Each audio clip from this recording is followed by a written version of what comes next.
Kasus COVID-19 di Indonesia pada Selasa kemarin kembali meningkat di angka tertinggi ketiga kalinya, yaitu sebanyak 2.447 kasus, dan masih tingginya kasus positif COVID-19 di Indonesia belum dibarengi dengan tingginya tes COVID-19 atau swab atau PCR.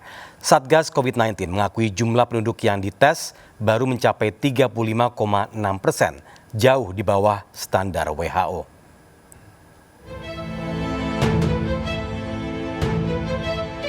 Kasus COVID-19 di Indonesia Selasa kemarin kembali pecah rekor. Pemerintah melaporkan pada Selasa kemarin terdapat penambahan 2.447 kasus baru COVID-19, atau penambahan kasus tertinggi ketiga sejak awal kasus COVID melanda Indonesia 3 Maret lalu. Hingga total kasus COVID-19 di tanah air mencapai 157.859. Sebelumnya angka tertinggi kasus COVID-19 pada 9 Juli lalu sebanyak 2.657.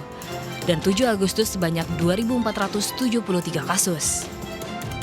Sementara pasien sembuh terus bertambah 1.807 menjadi 112.867 atau hampir 71%.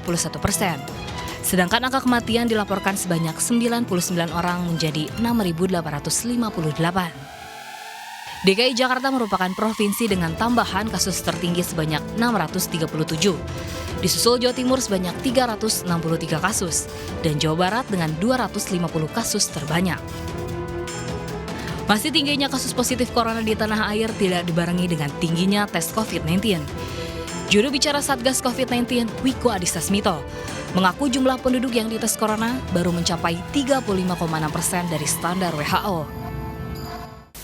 Capaiannya masih jauh dari target yang diminta oleh WHO dan menjadi standar internasional, dan pemerintah Indonesia dengan seluruh wilayah yang ada dan pemerintah daerah berusaha keras untuk memenuhi target ini. Sekarang sudah ada 320 laboratorium di bawah 12 lembaga yang seluruhnya berusaha keras untuk dapat meningkatkan testing ini dengan baik.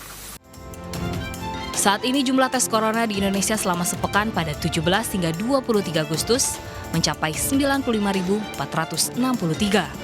Sementara standar WHO pemeriksaan tes corona adalah 1 berbanding 1.000 penduduk per minggu. Jika jumlah penduduk Indonesia 260 juta jiwa, maka target spesimen corona yang diperiksa sebanyak 267.700 setiap pekan. Saat ini pemerintah pusat dan daerah terus berupaya mengejar target pemeriksaan sesuai standar WHO. Sebanyak 320 laboratorium pemeriksaan spesimen corona di bawah 12 lembaga disiapkan untuk terus melakukan tracing. Selama belum adanya vaksin, pemerintah terus mengingatkan warga untuk menggunakan masker dan mematuhi protokol COVID-19.